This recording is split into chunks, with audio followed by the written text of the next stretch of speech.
আল্লাহ তাআলা বলছেন, লাকাদ কানা লাকুম ফি রাসূলিল্লাহি উসওয়াতুন হাসানা, তোমাদের জন্য উত্তম আদর্শ রয়েছে মুহাম্মদ সাল্লাল্লাহু আলাইহি সাল্লামের আদর্শে, তোমরা মুহাম্মদ সাল্লাল্লাহু আলাইহি সাল্লামের আদর্শকে গ্রহণ করো। সম্মানিত উপস্থিতি, আবু হুরায়রা রাদিয়াল্লাহু তাআলা আনহু বলেন, রাসূল সাল্লাল্লাহু আলাইহি ওয়াসাল্লাম বলেছেন, মান আতানি ফাকাদ আতাল্লাহ, যে ব্যক্তি আমি মুহাম্মদ সাল্লাল্লাহু আলাইহি সাল্লামকে মেনে নেয়, আমি মুহাম্মদ সাল্লাল্লাহু আলাইহি সাল্লামের আনুগত্য করে, সে যেন আল্লাহ তাআলারই আনুগত্য করে। ওমান আসানি ফাকাদ আসাল্লাহ, যে ব্যক্তি মুহাম্মদ সাল্লাল্লাহু আলাইহি সাল্লামের বিরোধিতা করে, সে যেন আল্লাহ তাআলারই বিরোধিতা করে।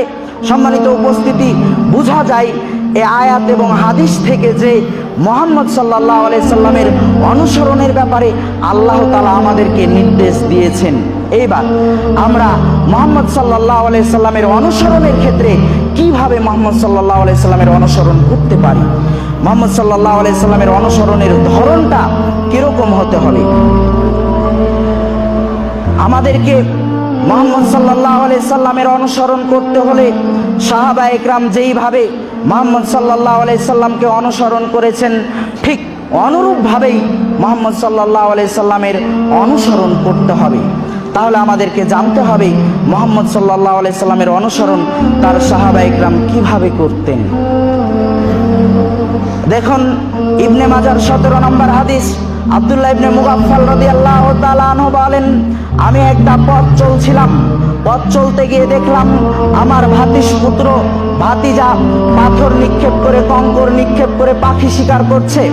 আমি আমার ভাতিজাকে বললাম যে তুমি কঙ্কর নিক্ষেপ করে, পাথর নিক্ষেপ করে পাখি শিকার করো না, কেননা মুহাম্মদ সাল্লাল্লাহু আলাইহি সাল্লাম বলেছেন, ঢিল দ্বারা পাখি শিকার করলে হয় পাখির ডানা ভেঙে যায়, না হলে পাখির চক্ষু নষ্ট হয়ে যায়, এতে পাখির ক্ষতি হয়। এই জন্য রাসূলুল্লাহ সাল্লাল্লাহু আলাইহি সাল্লাম ঢিল দ্বারা, পাথর দ্বারা পাখি শিকার করতে নিষেধ করেছেন।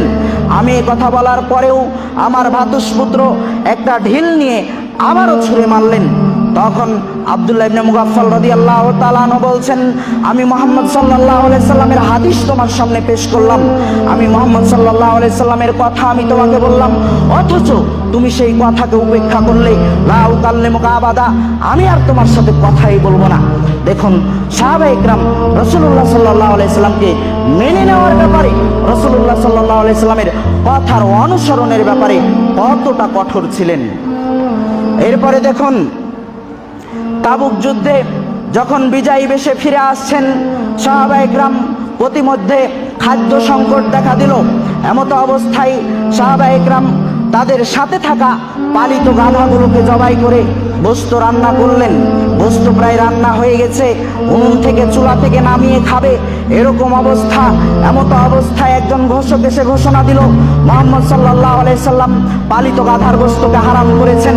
এই ঘোষণা শোনার সাথে সাথেই সাহাবায়ে ইকরাম ওই পাতিলের গোশতকে চুলা থেকে নামিয়ে একবারে মাটিতে উপর করে ফেলে দিলেন। এই গোশত তারা আর খেলেন না। কেন? মুহাম্মদ সাল্লাল্লাহু আলাইহি সাল্লাম পালিত গাধার গোশতকে নিষেধ করেছেন। তারা এরকম কোনো অজুহাত পেশ করার চেষ্টা করেনি যে আজকে পালিত গাধার গোশত রান্না হয়ে গেছে, আজকের মতো আমরা খেয়ে নিই, পরবর্তীতে আর আমরা পালিত গাধার গোশত খাবো না, এরকম তারা অজুহাত পেশ করার চেষ্টা করেনি।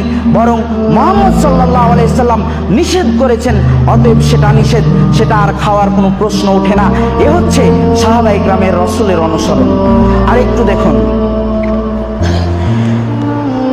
আব্দুল্লাহ ইবনে ওমর রাদিয়াল্লাহু তাআলা আনহু থেকে বর্ণনা করছেন, কিবলা পরিবর্তনের ঘটনা।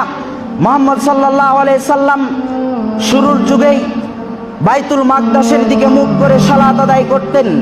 প্রায় 16 থেকে 17 মাস বাইতুল মাকদাসের দিকেই কিবলা ছিল, সেই দিকেই মুখ করে সালাত আদায় করতেন।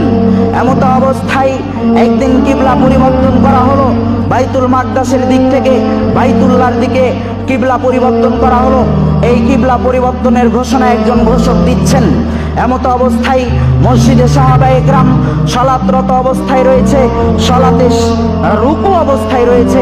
এমত অবস্থায় তারা ঘোষণা শুনলো যে আমাদের কিবলাকে পরিবর্তন করে বাইতুল মাকদাস থেকে ঘুরিয়ে বাইতুল্লাহর দিকে করা হয়েছে। এ অবস্থায় সাহাবায়ে ইকরাম সালাতে ছিলেন, রুকু অবস্থায় তারা রুকু অবস্থাতেই কিবলা পরিবর্তন করে ফেললেন। বাইতুল মাকদাসের দিক থেকে মুখকে ঘুরিয়ে বাইতুল্লাহর দিকে করে ফেললেন। কেন? মুহাম্মদ সাল্লাল্লাহু আলাইহি সাল্লামের প্রতি কিবলা বাইতুল মাকদাস থেকে বাইতুল্লাহর দিকে করা হয়েছে। এ ঘোষণা মুহাম্মদ সাল্লাল্লাহু আলাইহি সাল্লাম ঘোষণা দিতে বলেছেন। মুহাম্মদ সাল্লাল্লাহু আলাইহি সাল্লামের ঘোষণার এদিক ওদিক করার চেষ্টা করেনি। তারা এটা মনেই করেনি যে আমরা যেহেতু সালাত পড়ছি, এই ওয়াক্তের সালাত শেষ করি, পরের ওয়াক্ত থেকে আমরা কিবলা পরিবর্তন করব, অথবা আমরা এখন রুকু অবস্থায় রয়েছি, রুকু থেকে উঠে কিবলা পরিবর্তন করব, এরকম তারা চিন্তা ভাবনা করার সুযোগ তারা মনে করেনি। বরং তারা যে অবস্থাতেই শুনেছে সে অবস্থাতেই মুহাম্মদ সাল্লাল্লাহু আলাইহি সাল্লামের অনুসরণ করার, মুহাম্মদ সাল্লাল্লাহু আলাইহি সাল্লামের কথাকে মেনে নেওয়ার চেষ্টা করেছে। মানতে তারা এক সেকেন্ড দেরি করার চেষ্টা করেনি।